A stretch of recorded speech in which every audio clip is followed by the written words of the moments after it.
ज्ञानवर्धक बातें जो व्यक्ति मन लगा करके सुन लेता है वो कभी भी गरीब नहीं रहता।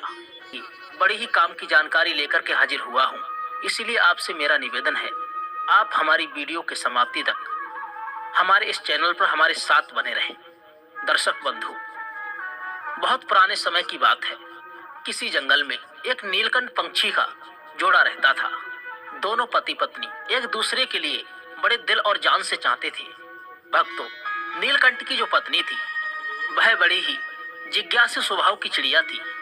अपने पति से वह हर समय पर कुछ न कुछ पूछती ही रहती थी। एक रात जब दोनों पति पत्नी गंगा किनारे एक वृक्ष की डाली पर बैठे हुए थे तो नीलकंठ की पत्नी अपने पति नीलकंठ से कहती है कि हे पिया जी, आज मेरा मन बड़ा ही व्याकुल है। आज मुझे बहुत ही ज्यादा बेचैनी हो रही है। पिया, कुछ ऐसा उपाय करो जिससे मेरा मन कुछ हल्का हो जाए। मित्रों, जब नीलकंठ अपनी पत्नी की इन बातों के लिए सुनता है तो नीलकंठ अपनी पत्नी से कहता है कि हे प्रिय, ऐसा क्या कारण है जिससे तुम्हारा मन इतना ज्यादा व्याकुल है? आखिर मुझे ऐसा क्या करना होगा जिससे तुम्हारी व्याकुलता दूर हो जाए? ये सुनकर के नीलकंठ की पत्नी कहती है कि हे पिया, कोई एक ऐसी कहानी सुनाओ जिसे सुनकर के मेरे मन के लिए कुछ ना कुछ शांति जरूर ही मिल जाए। साथियों, इस प्रकार से नीलकंठ अपनी पत्नी के लिए एक कहानी सुनाने लग जाता है और अपनी पत्नी से कहता है कि हे प्रिय, आज तुम्हें मैं एक अमीर बहन और गरीब भाई की कहानी सुनाता हूँ। आज की कहानी सुनकर के तुम्हें ये पता चल जाएगा कि एक भाई और बहन का रिश्ता कैसा होता है और एक बहन और भाई के लिए अपना रिश्ता कैसे निभाना चाहिए। और साथ ही साथ तुम्हें आज की इस कहानी से जानने के लिए मिलेगा आखिर मनुष्य पर गरीबी क्यों आती है और किन कारणों से मनुष्य गरीब हो जाता है और गरीबी का कारण क्या होता है। आखिर ऐसे कौन से कर्म होते हैं जिनके करने से मनुष्य गरीबी के चुंगल में फंस जाता है। ऐसे ही कई एक सवालों के जवाब तुम्हें आज की इस कहानी से जानने के लिए मिलेंगे। इसीलिए आज की कहानी बड़ी ही मार्मिक और आपके जीवन में प्रेरणा देने वाली कहानी है। आज की कहानी के माध्यम से तुम्हें ज्ञान की 8 बातें पता चलने वाली हैं। इन बातों को सुनकर के कोई भी मनुष्य अपनी गरीबी के लिए बड़े आसानी के साथ में दूर कर सकता है। आज की कहानी बड़ी ही ज्ञानवर्धक और शिक्षाप्रद कहानी है। इसीलिए प्रिय, आज की इस कहानी के लिए तुम बड़े ध्यान लगा करके और मन लगा करके सुनना। नीलकंठ की पत्नी कहती है, पिया जी, यदि इतनी ही अच्छी कहानी है तो तुम कहानी के लिए प्रारंभ करो। मैं पूर्ण श्रद्धा और भाव से आज की इस ज्ञानवर्धक कहानी के लिए सुनूंगी और इस कहानी में बताई गई 8 बातों पर मैं जरूर ही अमल करूंगी। मित्रों, इस प्रकार से नीलकंठ अपनी पत्नी के लिए कहानी सुनाने लग जाता है। नीलकंठ कहता है, हे प्रिय, बहुत पुराने समय की बात है। किसी नगर में एक बहुत ही अमीर किसान रहता था। उस किसान के घर में 2 जुड़वा संतानें जन्म लेती हैं। उन दोनों जुड़वा संतानों में एक पुत्र होता है और दूसरी संतान पुत्री होती है। किसान अपने पुत्र का नाम तो रोहित रख देता है और पुत्री का नाम माया रख देता है। इधर धीरे धीरे रोहित और माया बड़े होने लगते हैं। जब धीरे धीरे किसान की दोनों संतानें बड़ी हो जाती हैं, धीरे धीरे करके जब उनकी आयु एक दिन विवाह के योग्य हो जाती है तो किसान के लिए अपने बच्चों के विवाह की चिंता सताने लग जाती है। एक दिन वह किसान किसी कार्य से अपने पड़ोस के एक शहर में जाता है तो वहां पहुंच करके एक व्यापारी का पुत्र उसे पसंद आ जाता है और उस व्यापारी के पुत्र के साथ में वह किसान अपनी पुत्री का विवाह कर देता है। इस प्रकार से माया अपने पिता के यहाँ से विदा होकर के अपने ससुराल के लिए चली जाती है। इधर बेटी को विदा करने के बाद में वह किसान अपने पुत्र के विवाह के बारे में सोचने लगता है और सोचता है कि बेटी तो मेरी अपने घर द्वार की हो गई, अब मुझे अपने पुत्र का भी विवाह कर देना चाहिए। यदि मेरे पुत्र का विवाह हो गया तो मैं अपना बचा हुआ शेष जीवन अपने बहू बेटों के साथ में रह करके आराम से व्यतीत करूंगा। दर्शक बंधु, इतनी कहानी सुनाने के बाद में नीलकंठ अपनी पत्नी से कहता है कि हे प्रिय, ईश्वर की लीला जो है वो बड़ी ही निराली है। परमात्मा ना जाने कब किसके लिए अमीर बना दे और कब किसके लिए गरीब बना दे, इसके बारे में और कोई नहीं जानता है। उस अमीर किसान के साथ भी कुछ ऐसा ही होता है। दर्शक बंधु, एक दिन वह किसान किसी भयानक बीमारी की चपेट में आ जाता है। जब इधर किसान का पुत्र अपने पिता की ऐसी हालत के लिए देखता है, तो अपने पिता की ऐसी हालत को देख करके वो बेटा बहुत ही ज्यादा दुखी अर्थात हताश निराश हो जाता है और उसके बाद में अपने पिता का अच्छे से अच्छे डॉक्टर वैद्य हकीमों पे इलाज करवाता है और अपने पिता के लिए महंगी से महंगी दवाइयां लेकर के आता है। इस प्रकार से अपने पिता का इलाज कराते हुए वो किसान का पुत्र एकदम से कंगाल हो जाता है, लेकिन फिर भी पिता की हालत में किसी प्रकार का कोई भी सुधार नहीं होता है। जब कोई भी दवाई उस किसान की बीमारी में किसी प्रकार का कोई भी फायदा नहीं पहुंचाती है, तो एक दिन वह किसान अपने बेटा के लिए अपने पास में बुलाता है और अपने बेटा रोहित को समझाते हुए कहता है कि हे पुत्र, जब भी कोई समस्या मनुष्य के सामर्थ्य से बाहर हो जाए, जब उसका मौके पर कोई भी निवारण नहीं मिल सके, तो फिर ऐसे समय में उस समस्या के लिए ईश्वर के भरोसे छोड़ देना चाहिए। इसीलिए पुत्र, अब तुम मेरी चिंता छोड़ो और तुम अब अपने भविष्य के बारे में सोचो। मेरा क्या है, आज नहीं तो कल मुझे तो इस संसार को छोड़ करके जाना ही है। इसीलिए पुत्र, अब तुम मेरी चिंता करना छोड़ो और अपना विवाह करके अपने घर गृहस्थी के लिए तुम आगे के लिए बढ़ाओ। अपने पिता के मुख से इन बातों को सुनकर के रोहित एकदम से चुप हो जाता है। आखिर वो बेचारा कर भी क्या सकता था। उसके घर में जो भी जमा पूंजी थी वो तो उसके पिता के इलाज में पहले ही खर्च हो चुकी थी। फिर कहता है, हे पिताजी, जैसा आपके लिए उचित लगे आप वैसा करिए। उसके बाद में वह गरीब किसान अपने पुत्र की शादी एक गरीब घर की कन्या से करवा देता है और शादी के कुछ दिन बाद ही उस किसान की मृत्यु हो जाती है। इधर पिता की मृत्यु के बाद रोहित अपने पिता का पूरी रीति और रिवाज से अंतिम संस्कार करता है। रोहित का घर द्वार और खेत खलियान तो पिता की बीमारी में पिता के इलाज में पहले ही बिक चुके थे और जो कुछ भी जमा पूंजी बच जाती है वह पिता के अंतिम संस्कार में समाप्त हो जाती है। इस प्रकार से रोहित एकदम दीनहीन और बहुत ज्यादा गरीब हो जाता है। प्रिय मित्रों, जब रोहित एक दिन बिल्कुल ही कंगाल हो जाता है तो वह गांव के बाहर अपने पत्नी के साथ एक झोपड़ी को बना करके रहने लग जाता है और दूसरों के खेतों में मेहनत मजदूरी करके अपने बीवी और बच्चों का पेट पालने लग जाता है।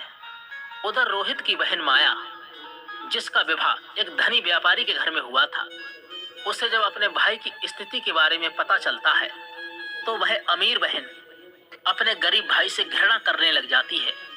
वो मन में सोचने लगती है कि मेरा भाई अब तो बिल्कुल ही कंगाल हो चुका है, उसका घर द्वार बिक गया है और अब उसके पास में एक फूटी कौड़ी भी नहीं बची है। यदि ऐसी हालत में वो मेरी ससुराल आता है तो उसे देख करके मेरी देवरानी और जेठानी मेरा बड़ा ही अपमान करेंगी और मेरा मजाक उड़ाएंगी कि तेरे पीहर वाले तो बिल्कुल ही कंगाल हैं। ऐसे तो मेरी बहुत ही ज्यादा बदनामी होगी। इस कारण से माया अपने सगे भाई से रिश्ता तोड़ देती है। ना तो माया अपने भाई के लिए अपने ससुराल बुलाती है और ना ही कभी अपने भाई के घर पर जाती है। माया के भाई इधर रोहित को भी ये अच्छी तरीका से पता होता है कि मेरी बहन मुझसे नफरत क्यों करती है। इसलिए रोहित भी अपने बहन की ससुराल कभी भी नहीं जाता है। इस तरीका से माया तो बड़े ऐशो आराम के साथ में अपनी ससुराल में अपनी जिंदगी गुजारती है। इधर रोहित मेहनत मजदूरी करके अपने पत्नी के साथ रह करके किसी तरीका से अपने दिनों के लिए काटने लगता है। इधर नीलकंठ अपनी पत्नी के लिए आगे कहानी सुनाते हुए कहने लगता है कि हे प्रिय, जब कुछ साल ऐसे ही गुजर जाते हैं तो कुछ साल गुजरने के बाद में एक दिन रोहित की बहन माया के लड़के की शादी तय हो जाती है। लेकिन रोहित की बहन माया अपने भाई के लिए किसी प्रकार का कोई निमंत्रण नहीं देती है। दर्शक बंधु, जब इस बात का पता रोहित के लिए चलता है शादी होने वाली है, तो इस बात को सुनकर के रोहित बहुत ही ज्यादा प्रसन्न हो जाता है और इस बात की खबर जाकर के अपनी पत्नी सुशीला के लिए बताता है। कि मेरे बहन की लड़के की शादी है और हम सभी के लिए माया के ससुराल चलना होगा। जब रोहित की पत्नी के लिए इस बात की जानकारी होती है कि ननद के बेटे की शादी है, तो वह भी इस बात को सुनकर के खुश हो जाती है और सोचने लगती है, चलो इसी बहाने ही सही, कम से कम मैं अपनी ननद से तो जाकर के मिल लूंगी। फिर सुशीला अपने पति से कहती है कि पिया जी, ये तो बहुत ही अच्छी बात है कि हमारे भांजे की शादी है। मैं तुम्हारे साथ में जरूर ही चलूंगी, लेकिन पहले मुझे ये बताओ, क्या हमारी ननद रानी ने हमारे लिए निमंत्रण भेजा है? अपने पत्नी के मुख से इन बातों को सुनकर के रोहित बिल्कुल ही चुप हो जाता है। फिर रोहित अपनी पत्नी से कहता है कि हे प्रिय, न्योता तो नहीं आया है। मुझे भी ये खबर किसी दूसरे के मुंह से पता चली है कि हमारे भांजे की शादी है, लेकिन क्या फर्क पड़ता है तो हमारे बहन के ही बेटा। शीला अपने पति से कहती है कि हे पिया जी, वो बात तो आपकी सही है कि आपके भांजे की शादी है, लेकिन बिना निमंत्रण के ननद के ससुराल जाना मुझे ये सब उचित नहीं लगता है और आपके लिए भी वहां नहीं जाना चाहिए। तब रोहित अपनी पत्नी के लिए समझाता है कि हे प्रिय, माया के ससुराल वाले बड़े आदमी हैं, उन्हें हमारी याद नहीं रही होगी, या फिर ये भी हो सकता है कि उन्होंने हमें न्योता भेजा हो, लेकिन न्योता वाला पर्चा हमारे पास तक नहीं पहुंच पाया हो। इसीलिए प्रिय, तुम किसी भी प्रकार की कोई भी सोचा विचारी मत करो। बच्चों के लिए तैयार करके मेरे साथ तुम माया की ससुराल चलो। अपने पिया की इन बातों को सुनकर सुशीला कहने लगती है कि पिया जी, यदि तुम जाना चाहते हो तो तुम जा सकते हो, लेकिन बिना न्योता के, बिना निमंत्रण के मैं नहीं जाऊंगी। तब पत्नी के मुख से ऐसी बातों को सुनकर के रोहित कहता है, ठीक है सुशीला, यदि तुम्हारी इच्छा नहीं है तो तुम बच्चों के साथ में घर पर ही रहना। तो फिर मैं ही अकेला माया की ससुराल के लिए चला जाता हूँ। यदि ऐसे में मैं भी नहीं गया तो मेरी बहन की देवरानी और जेठानी मेरी बहन के लिए बात बात पर ताना मारेंगी और कहेंगी कि खर्चा ना हो जाए। इसीलिए तेरा भाई अपनी इकलौती बहन की शादी में भी नहीं आया। और यह कहकर के रोहित घर से बाहर चला जाता है। लीलकंठ आगे अपनी पत्नी को ये कहानी सुनाते हुए कहता है, हे प्रिय, रोहित जो था वो बहुत ही ज्यादा गरीब था और निर्धन था। किसी से पैसे उधार लेता है और उधार लिए हुए पैसों से अपनी बहन माया और अपनी भांजी के लिए सुंदर सुंदर वस्त्र खरीदता है और उन कपड़ों को लेकर के अपनी बहन की ससुराल के लिए चल देता है। इधर पैदल चलते चलते रोहित के लिए सुबह से शाम हो जाती है। तब कहीं जाकर के वो अपने बहन के दरवाजे पर पहुंचता है और दरवाजे के एक तरफ जाकर के खड़ा हो जाता है। बेचारा दरवाजे पर ही खड़े होकर के अपनी बहन के आने का इंतजार देखने लगता है। तभी माया के जेठानी की नजर रोहित पर पड़ जाती है और वह रोहित के लिए पहचान लेती है। रोहित को देखने के बाद माया की जेठानी जाकर के माया के लिए बताती है कि हे माया, आज तेरा भाई आया है और तेरे दरवाजे पर खड़ा हुआ है। जब माया इधर अपनी जेठानी के मुख से इन बातों के लिए सुनती है तो वह अपनी जेठानी से पूछने लगती है कि हे दीदी, यदि तुमने मेरे भाई के लिए देखा है तो मुझे बताओ, मेरा भाई मेरी ससुराल में किस हालत में आया है और मेरे भाई ने आखिर कैसे कपड़े पहने हैं। तो उसी समय पर माया की जेठानी कहती है कि तुम्हारा भाई फटे पुराने वस्त्र पहन करके तुम्हारे दरवाजे पर खड़ा हुआ है और दरवाजे पर खड़ा हुआ तुम्हारा आने का इंतजार कर रहा है। यह सुनकर के माया गुस्से में भर आती है और सभी की नजरों को बचाते हुए अपने भाई के पास में पहुंचती है। इधर रोहित जब अपनी बहन माया के लिए अपने पास आते हुए देखता है तो खुशी के मारे उसका चेहरा खिल जाता है। अपनी बहन को देख कर के रोहित की आंखों से आंसू टपकने लगते हैं। उसके बाद में माया अपने भाई को अपने साथ में लेकर सबकी नजरों से बचाते हुए अपने घर के सबसे अंदर वाले कमरे में ले जाती है और कमरे में ले जाकर के पूछने लगती है कि हे भैया, तुम्हारे पास आखिर किसने न्योता भेजा था। तब रोहित कहता है, बहना, तुमने तो अपने भाई के लिए बिल्कुल ही भुला दिया, लेकिन किसी के मुंह से मुझे पता चल गया कि मेरे भांजे की शादी है, इसीलिए मैं तुम्हारे लिए और तुम्हारी बेटी के लिए नए कपड़े लेकर के आया हूँ। अपने भाई के मुख से इन बातों को सुनकर के माया कहने लगती है कि हे भैया, तुम्हें इस तरीका से बेशर्मों की तरह मेरे घर पर नहीं आना था। तुम इस तरीका से फटे पुराने कपड़े पहन करके मेरे घर तक चले आए। कम से कम तो अपनी नहीं मेरी इज्जत तक का तो ख्याल किया होता। कम से कम तुमने मेरे मान और सम्मान का ख्याल किया होता। आखिर तुम्हारी तो कोई इज्जत नहीं है। कम से कम तुमने हमारी इज्जत के बारे में तो सोचा होता। माया के मुख से ऐसे कट्टू वचन सुनकर के उस मजबूर भाई रोहित का कलेजा जो था वो छलनी हो जाता है। तब रोहित अपनी बहन के कदमों में गिर कर के माफी मांगने लगता है और कहता है, हे बहन, तुम मुझे आज क्षमा कर दो। मुझे नहीं पता था कि मेरी वजह से आज तुम्हारी इतनी बदनामी होगी। यदि मुझे ये बातें पहले ही पता होती कि तुम मेरे वजह से इतनी आहत होगी, इतनी हताश निराश होगी, तो मैं तुम्हारे दरवाजे पर कभी नहीं आता। बहना, मैं तो ये सोच कर के आया था कि मेरी भांजे की शादी है, यदि मैं नहीं पहुंचा तो मेरी बहन के लिए मेरी बहन की देवरानी जिठानी ताने मारेंगी। रोहित की जब बातों को सुनकर के माया का गुस्सा जब थोड़ा सा शांत होता है तो माया रोहित से कहती है, चलो, जब तुम आ ही गए हो तो मेरी एक बात तुम कान खोल करके सुन लो। जब तक मेरी बेटी की शादी नहीं हो जाती तब तक तुम इसी कमरे में बंद रहना और भूल कर भी तुम इस कमरे से बाहर निकलने की गलती मत करना। जब भोजन बन जाएगा तो मैं तुम्हें भोजन की थाली इसी कमरे में लेकर आ जाऊंगी। तुम भोजन खा करके चुपचाप पिछले दरवाजे से अपने घर के लिए चले जाना। तब रोहित कहता है, ठीक है बहना, मैं आज रात को ही तुम्हारी ससुराल से अपने गांव के लिए चला जाऊंगा। लेकिन बहना, तुम इन कपड़ों के लिए तो रख लो जिन्हें मैं तुम्हारे लिए बड़े प्यार से लाया हूँ। तब माया अपने भाई से कपड़ों को लेकर के कमरे से बाहर चली जाती है और जाते समय बाहर से उस कमरे की कुंडी लगा जाती है। रोहित उस अंधेरे के कमरे में बैठकर अपने बहन के वापस आने का इंतजार करने लगता है। साथियों, इतनी कहानी सुना करके नीलकंठ चुप हो जाता है। तब नीलकंठ की पत्नी कहती है कि हे पियाजी, बड़ी ही प्यारी कहानी है, आगे सुनाओ ना, इस कहानी में आगे क्या होता है।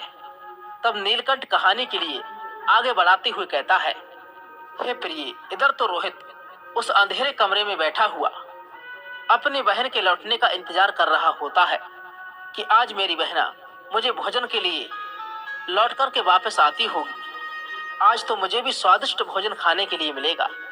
उधर वो निर्मोही बहन अपने भाई को उस कमरे में बंद करके अपने घरेलू काम धंधे में लग जाती है और शादी के काम धंधे में इतनी ज्यादा खो जाती है कि अब तो उसे याद ही नहीं रहता है कि मेरी माँ का जियाया भाई मेरे यहाँ कमरे में बंद मेरे लौटने का इंतजार कर रहा है। दर्शक बंधु, इधर जैसे जैसे समय बीतने लगता है, भूख प्यास की वजह से रोहित छटपटाने लगता है और उसकी हालत भी खराब होने लगती है। तब रोहित अपनी बहन के लिए आवाज लगाता है, लेकिन उसकी आवाज के लिए और कोई नहीं सुनता है। इस तरीका से रोहित के लिए उस अंधेरे के कमरे में पड़े हुए दर्शक बंधु एक नहीं 3 दिन बीत जाते हैं। इधर रोहित के लिए अपने बीवी और बच्चों की बड़ी ही याद सताने लगती है। रोहित सोचता है, यदि कोई इधर नहीं आया तो मैं तो बंद इसी कमरे में ही मर जाऊंगा। यदि मैं मर गया तो मेरे बीवी और बच्चों का भला क्या होगा। मेरे ना होने पर कैसे मेरे बीवी बच्चों का पालन पोषण होगा। दर्शक बंधु, रोहित इधर यह सोचते सोचते बेहोश होने लगता है।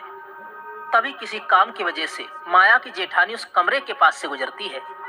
जब रोहित के कानों में माया की जेठानी की पायल की आवाज सुनाई देती है तो रोहित अपनी पूरी ताकत लगा करके उस कमरे के दरवाजे के लिए पीटने लगता है। जब माया की जेठानी के कानों में उस दरवाजा खटखटाने की आवाज पहुंचती है तो वह दरवाजे के लिए खोल करके देखती है और रोहित से पूछने लगती है कि हे भाई, तुम्हें इस कमरे में किसने बंद किया था। रोहित इस बात का कोई भी जवाब नहीं देता है। जब माया की जेठानी दोबारा रोहित से पूछती है तो रोहित ये बात तो छुपा लेता है कि मेरी बहन माया ने ही मुझे इस कमरे में बंद किया था। उसकी जगह पर झूठ मूठ का कह देता है और कहता है, मैं इस कमरे में आराम कर रहा था, तभी किसी ने गलती से बाहर से इस दरवाजे की कुंडी लगा दी और मैं इस कमरे में बंद होकर के अकेला छटपटा रहा था। बहन, यदि तुम आज नहीं आती तो मेरे तो प्राण फकेरू ही उड़ जाते। और इतना कहने के बाद रोहित घर के पिछले दरवाजे से चुपचाप बाहर निकल जाता है और इधर अपने घर की सीध लगा लेता है। 3 दिन का भूखा प्यासा बेचारा रोहित अपने घर के लिए चल देता है। अंत में वो चलते चलते काफी दूर निकल आता है और चलते चलते अब तो रोहित के लिए चक्कर आने लगते हैं। दर्शक बंधु, जैसे ही रोहित का सिर चकराता है और वह उसी समय पर जमीन पर गिरने वाला होता है, तभी वहां पर कहीं से एक बूढ़ी माँ आ जाती है और वह बूढ़ी माँ रोहित के गिरने से पहले ही रोहित के लिए संभाल लेती है। दर्शक बंधु, जब कुछ घंटे बाद रोहित के लिए पुनः दोबारा होश आता है तो रोहित अपने के लिए क्या देखता है, वह एक बूढ़ी माँ की गोदी में लेटा हुआ है और बूढ़ी माँ एक बेजना लेकर के पंखा लेकर के उसकी हवा कर रही है। होश आने के पश्चात रोहित खड़ा हो जाता है और खड़े होने के बाद में उस बूढ़ी माँ के लिए प्रणाम करता है और कहता है, हे माँ, आप भला कौन हैं? दर्शक बंधु, इतनी कहानी सुनाने के बाद में नीलकंठ थोड़ा सा विश्राम लेता है और विश्राम करने के बाद में नीलकंठ अपनी पत्नी के लिए इससे बची हुई आगे की कहानी सुनाने लग जाता है।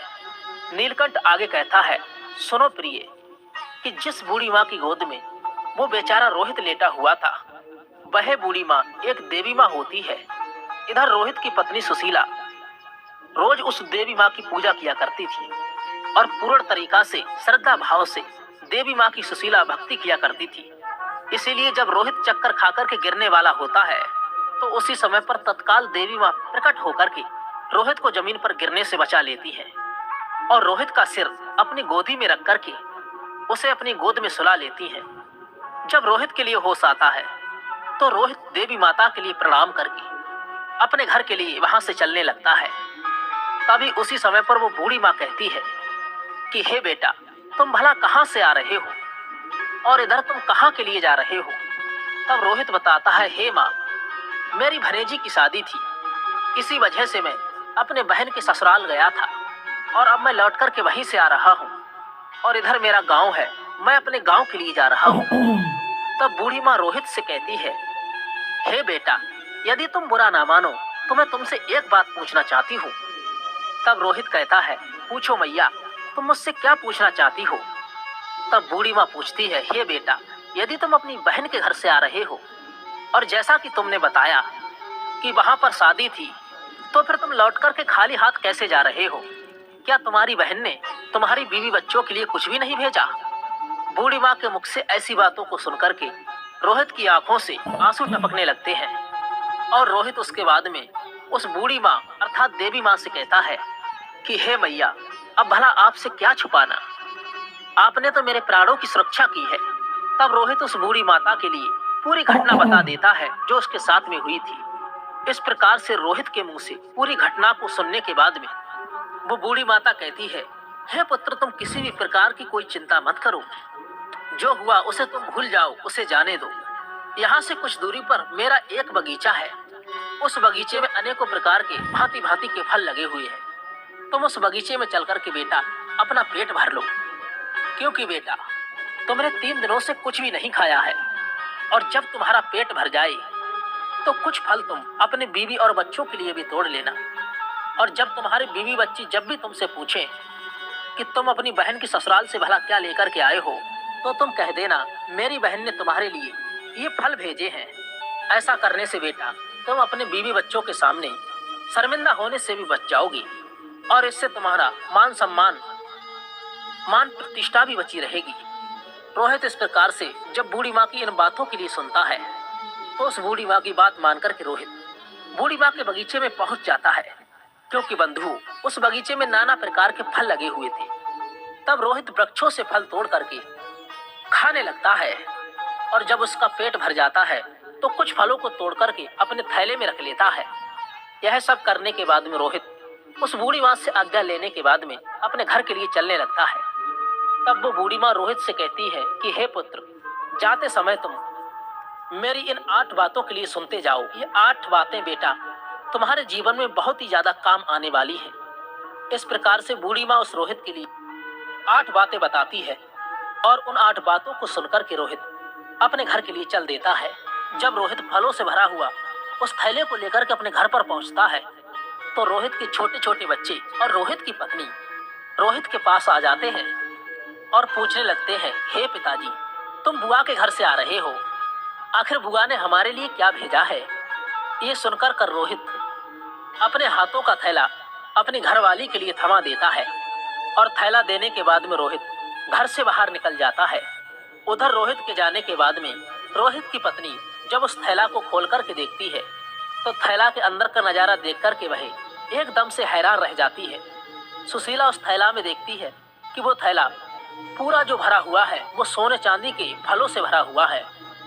जब रोहित की पत्नी अनार के लिए फोड़ती है तो अनार के फलों से हीरे निकलने लगते हैं। जब आम के लिए काटती है तो आम की गुठलियों की जगह सोने की गुठलियां निकलने लगती हैं। यह देखकर के रोहित की पत्नी बहुत ही ज्यादा खुश हो जाती है और दौड़ करके अपने पति के पास में पहुंचती है और अपने पति के पास पहुंच करके अपने पति से कहती है कि तुम तो शादी में गए थे और आखिर तुम लेकर के क्या आए हो? रोहित अपनी पत्नी की इन बातों को सुनकर के सोचने लगता है कि मेरे घरवाली के लिए शायद फल पसंद नहीं आए हैं, इसीलिए मेरी पत्नी आज मुझसे ऐसी बातें पूछ रही है। मुझे तो अपने बच्चों के लिए लड्डू पेड़ा लेकर के आना चाहिए था। तब रोहित अपनी घरवाली से कहता है कि हे प्रिय, बहना ने जो कुछ भी भेजा है वो मैंने लाकर के तुम्हें दे दिया। अब जो कुछ भी थैले में है उसके लिए ही बच्चों के लिए बराबर बांट करके दे दो कि पहले तो तुम अपने घर पर तो चलो और घर पर चल कर के देखो तो सही कि तुम्हारी बहन ने हमारे लिए आखिर भेजा है तो भेजा क्या है। ये कहकर के सुशीला अपने पति को पकड़कर घर के अंदर ले जाती है और अपने पति से कहती है कि हे पिया जी, जरा देखिए तो सही आखिर हमारी ननद ने हमारे लिए भला क्या भेजा है।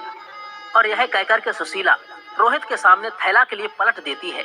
थैला पलटते ही थैले के अंदर से हीरे मोती सोना चांदी निकलने लगते हैं।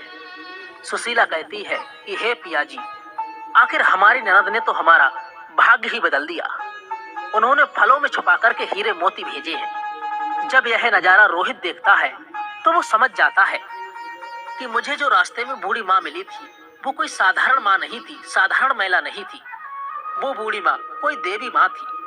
लेकिन इस बारे में रोहित अपनी पत्नी के लिए कुछ भी नहीं बताता है और मन ही मन उस बूढ़ी माँ के लिए रोहित धन्यवाद देता है। दर्शक बंधुओं, इतनी कहानी सुनाने के बाद में इधर नीलकंठ थोड़ा सा आराम करता है। फिर आगे की कहानी अपनी पत्नी को सुनाते हुए कहता है कि हे प्रिय, इस प्रकार से रोहित के लिए जब बहुत सारा धन मिल जाता है तो रोहित पहले की तरह फिर से अमीर हो जाता है। कुछ समय बाद रोहित अपने बीवी और बच्चों के लिए एक अच्छे से आलीशान महल का निर्माण करवाता है और बड़ी शान शौकत के साथ राजा महाराजाओं की तरह उस महल में रहने लगता है। और सभी नगर के लोग भी रोहित का ऐसा वैभव देख करके मान सम्मान देने लगते हैं। धीरे धीरे करके इधर जब रोहित का महल तैयार हो जाता है, जब उसकी राजा महाराजाओं जैसी शान शौकत हो जाती है, तब एक दिन रोहित की पत्नी सुशीला अपने पति से कहती है कि हे पिया जी, सावन का महीना आने वाला है और सावन के महीने में सभी स्त्रियां अपने अपने पिता के घर पर जाती हैं, इसीलिए तुम भी अपनी बहन के ससुराल जाओ और मेरी ननद के लिए तुम यहाँ पर बुलाकर खिलाओ। इसी बहाने वो अपने पीहर घूम जाएंगी और इसी बहाने मैं भी अपनी ननद से मिल लूंगी। रोहित जब अपनी पत्नी की ऐसी बातों के लिए सुनता है तो रोहित अपनी पत्नी के कहने पर फिर से अपने बहन की ससुराल चल देता है और कुछ समय के बाद ही अपने बहन की ससुराल पहुंच जाता है। फिर से एक बार रोहित अपने बहन के उसी दरवाजे पर जाकर के खड़ा हो जाता है जिस दरवाजे पर वह कुछ दिन पहले आकर के खड़ा हुआ था। तभी उसी समय पर माया की जेठानी घर से बाहर निकलती है और बाहर का नजारा देख करके दौड़ी दौड़ी माया के पास में जाती है और माया से कहती है कि हे माया, आज तो तेरा भाई आया है। अपने जेठानी के मुख से इन बातों को सुनकर के तब माया कहने लगती है, हे बहन, कोई भी भिखारी मेरा भाई नहीं हो सकता, मेरा कोई भी भाई नहीं है। दर्शकों, माया ऐसा इसीलिए कह रही थी क्योंकि माया इस बार भी अपने भाई के लिए भिखारी ही समझ रही थी। लेकिन जब उसकी जेठानी बताती है कि हे माया, तुम्हारा भाई आज भिखारी की तरह नहीं आया है, बल्कि वो राजा और महाराजाओं की तरह आया है। तुम्हारे भाई को देख करके ऐसा लग रहा है जैसे वो किसी देश का राजा या महाराजा हो। तुम्हारे भाई के आगे पीछे चार चार चार चार सैनिक लगे हुए हैं और तुम्हारे दरवाजे पर रथगाड़ी खड़ी हुई है। भला एक बार जाकर के तुम देखो तो सही। माया जब अपनी जेठानी के मुख से इन बातों के लिए सुनती है तो उसे अपनी जेठानी की बातों पर किसी भी प्रकार का कोई यकीन नहीं होता है और सच्चाई जानने के लिए अपने भाई के लिए डुक कर के देखने लगती है।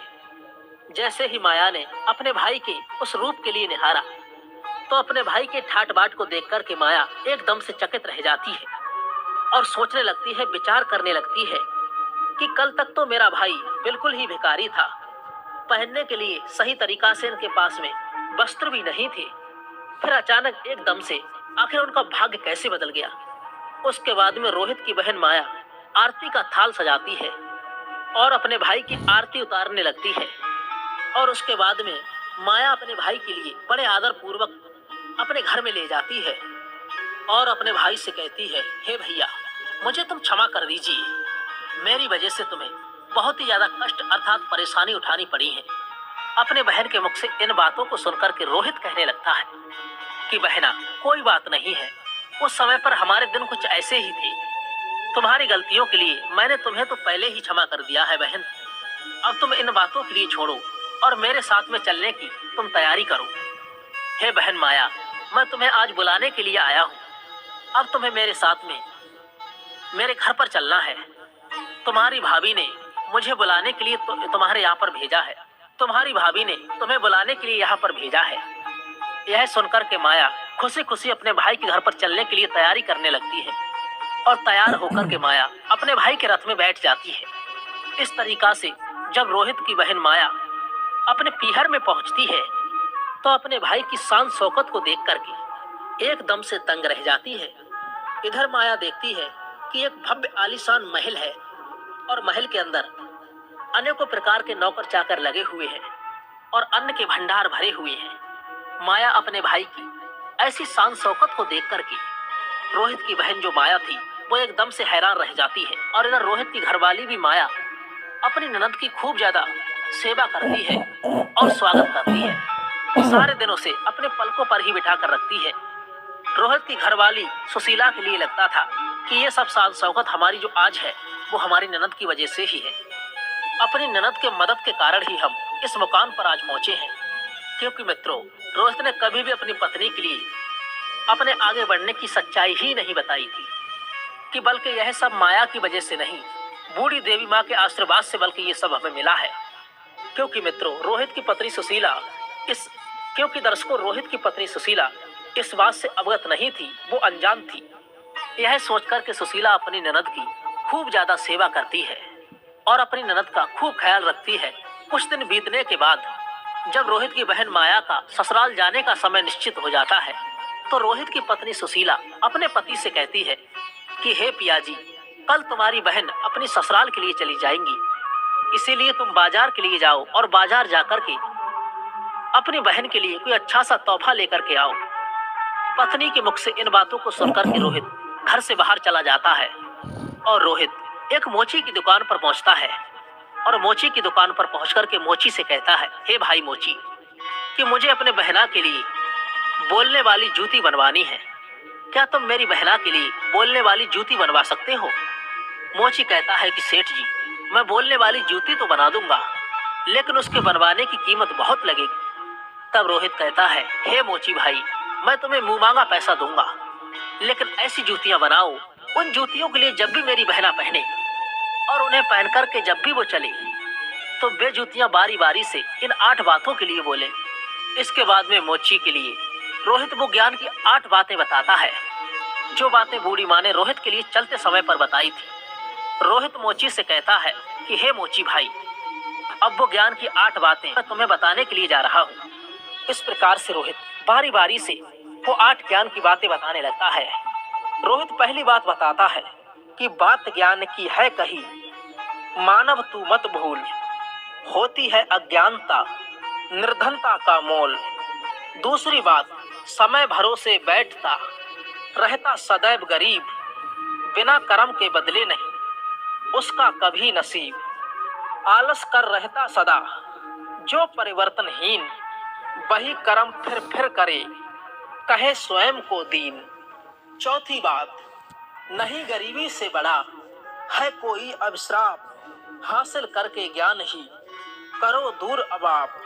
दोष समय को दो नहीं, नहीं बनो मजबूर, कर्म साधना में जुटो, करो गरीबी दूर। छठी बात, कर्म कभी करता नहीं, कोसे सदा नसीब, भाग्य भरोसे बैठता, वो मानव रहे गरीब। सातवीं बात, अज्ञानी पर ही सदा करे गरीबी बार, विजय होता युद्ध में, ज्ञान सदा हथियार।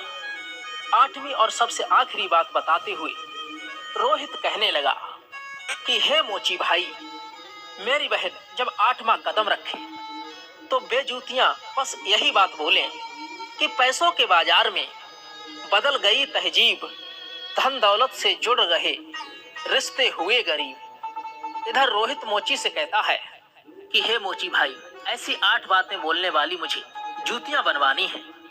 तुम ऐसी 8 बातें बोलने वाली जूतियां मेरी बहन के लिए आज बना कर दो। जब ये 8 बातें वो जूतियां बोलेंगी और जब मेरी बहन इन 8 बातों के लिए सुनेगी तो उसे अपनी गलती का एहसास होगा कि मुझे पैसे के घमंड में आकर के अपने भाई का ऐसे अपमान नहीं करना चाहिए था। तब नीलकंठ अपनी पत्नी से कहता है कि हे प्रिय, इस प्रकार से रोहित उस मोची से अपनी बहन के लिए हीरे मोतियों से जड़ी हुई सोने और चांदी की जूतियां बनवाता है और उन जूतियों को लाकर के अपने बहन के लिए उपहार स्वरूप दे देता है। सोने चांदी की जूतियों को पाकर के माया का चेहरा एकदम से खिल जाता है। उसके बाद में माया अपने भाई से विदा लेकर के अपने ससुराल के लिए चली जाती है। इधर माया जब अपनी ससुराल पहुंच जाती है तो माया की देवरानी जेठानी पूछने लगती है कि हे माया, तुम अपने भाई के घर से आई हो तो तुम्हारे भाई ने तुम्हें क्या उपहार दिया है। तो माया अपने देवरानी जेठानी, सास ससुर भाइयों के लिए, तो माया अपनी देवरानी और जेठानी और सास ससुर को भाई के द्वारा भेंट की गई जूतियां दिखाती है और कहती है, देखो मेरे भाई ने मुझे सोने चांदी की, हीरे मोती की जड़ी हुई जूतियां दी हैं। तब माया उन जूतियों के लिए पहनकर अपनी देवरानी और जेठानी के लिए दिखाने लगती है। जैसे ही माया उन जूतियों के लिए पहन करके चलती है तो जूतियां कहने लगती है कि पैसों के बाजार में बदल गई तहजीब, धन दौलत से जुड़ रहे रिश्ते हुए गरीब। जब माया इस बात के लिए सुनती है तो उसका सर शर्म की वजह से नीचे झुक जाता है और अपने भाई को याद करके माया एकदम से रोने लगती है। जब देवरानी जेठानी पूछती है, हे माया, आखिर क्या हुआ, भला तुम अचानक से क्यों रोने लगी। तो माया अपनी देवरानी और जेठानी के लिए सारी बातें बताती है कि हे बहन, मैंने पैसों के घमंड में आकर के अपने भाई से आखिर मैंने कितना भला बुरा कहा। मैंने अपने भाई के लिए एक गिलास पानी भी नहीं दिया और देखो मेरे भाई ने मुझे कितनी कीमती जूतियां बनवा कर के दी हैं। अब तो मुझे अपने आप से घृणा होने लगी है, मैं तो अब जीना नहीं चाहती। तभी माया की जेठानी और देवरानी समझाने लगती है कि हे माया, जो भी कुछ हुआ उसे भूल जाओ, जाने दो। अब आगे से याद रखना, कभी किसी के साथ में ऐसा बर्ताव मत करना, क्योंकि जो व्यक्ति धन दौलत का घमंड करता है उससे माता लक्ष्मी हमेशा के लिए दूर चली जाती है। इसीलिए मेरी ये 8 बातें तुम सदैव ही याद रखना। और इस तरीका से माया की जेठानी माया के लिए 8 बातें बताने लगती है। माया की जेठानी पहली बात बताते हुए कहती है कि हे माया, जो व्यक्ति रात्रि के समय रसोई में झूठे बर्तन रखता है और खाने पीने की चीजों के लिए बर्बाद करता है, ऐसा व्यक्ति बहुत ही जल्दी निर्धन अर्थात गरीब हो जाता है। दूसरी बात है, जिस घर में घर की स्त्रियों का अपमान होता है, उनकी इज्जत नहीं की जाती है, उस घर में भी देवी लक्ष्मी ज्यादा दिनों तक नहीं रुकती हैं। तीसरी बात है, जिस घर की स्त्रियां सूर्य अस्त के बाद में अपने घरों में झाड़ू लगाती हैं या फिर चूल्हा चौका करती हैं, ऐसे परिवार वाले लोग भी बहुत जल्दी ही गरीब हो जाते हैं। चौथी बात, जिस घर परिवार के लोग पैसों की कद्र नहीं करते हैं, वो बेफजूल के कार्यों में पैसे के लिए बर्बाद करते हैं, ऐसे घरों से भी रूठ करके माता लक्ष्मी हमेशा के लिए दूर चली जाती हैं। पांचवी बात, जो लोग पैसे आने के बाद में उस पैसे से दूसरे के मान प्रतिष्ठा के लिए ठेस पहुंचाते हैं या फिर अपने धन के बलबूते पर दूसरे लोगों के लिए परेशान करते हैं, ऐसे लोगों के घरों से भी माता लक्ष्मी बहुत ही जल्दी विदा ले लेती है। छठी बात, जिस घर के लोग अपने कर्तव्यों का पालन नहीं करते हैं, जो नियमित नहीं रहते हैं, अर्थात अपने कार्य के लिए कल पर टालते रहते हैं, ऐसे लोगों के घरों से भी माता लक्ष्मी रूठ करके दूर चली जाती हैं। सातवीं बात, जिस घर परिवार के लोग अपने से बड़े लोगों की इज्जत नहीं करते हैं, अपने से बड़ों का कहना नहीं मानते हैं, या फिर अपने से बड़ों से कटु वचन कहते हैं, ऐसे लोगों के लिए भी गरीबी का सामना करना पड़ता है, उन्हें गरीबी देखनी पड़ती है। आठवीं और अंतिम बात, जिस घर परिवार के लोग अपने मेहमानों का सम्मान नहीं करते हैं, अपने मेहमान का आदर भाव सेवा सत्कार नहीं करते हैं, या फिर अपने दरवाजे से किसी भिखारी के लिए खाली हाथ लौटाते हैं, तो ऐसे लोगों से भी माता लक्ष्मी नाराज होकर के दूर चली जाती है। इस प्रकार से माया की जेठानी माया के लिए 8 बातें बताती है और अपनी देवरानी से कहती है कि हे बहन, मेरी इन 8 बातों के लिए तुम गांठ में बांध लेना। इधर नीलकंठ कहता है, हे प्रिय। इस प्रकार से रोहित की बहन माया उन जूतियों की बातों के लिए सुनकर और अपनी जेठानी की बातें सुनकर एकदम से बदल जाती है। उसे समझ आ जाता है कि माया तो आनी जानी है, माया पर कभी घमंड नहीं करना चाहिए। यह ईश्वर ना जाने कब किसके लिए गरीब बना दे और कब किसके लिए अमीर बना दे, इस बात का किसी के लिए पता नहीं चलता। उसके समझ में ये भी आ जाता है कि पैसे के घमंड में आकर कभी भी किसी का अपमान या अनादर नहीं करना चाहिए। जय गुरुदेव। तो दर्शक बंधु, ये थी आज की कहानी। आपके लिए कैसी लगी, कृपया करके कमेंट के माध्यम से आप हमें जरूर समझाएं। यदि वीडियो आपके लिए पसंद आया हो तो वीडियो के लिए एक लाइक कर देना, चैनल को भी सब्सक्राइब करने की कृपा कर देना। आज की वीडियो बस यहीं पर समाप्त होती है। हम मिलते हैं ऐसी ज्ञान चर्चा के साथ में किसी नेक्स्ट वीडियो में।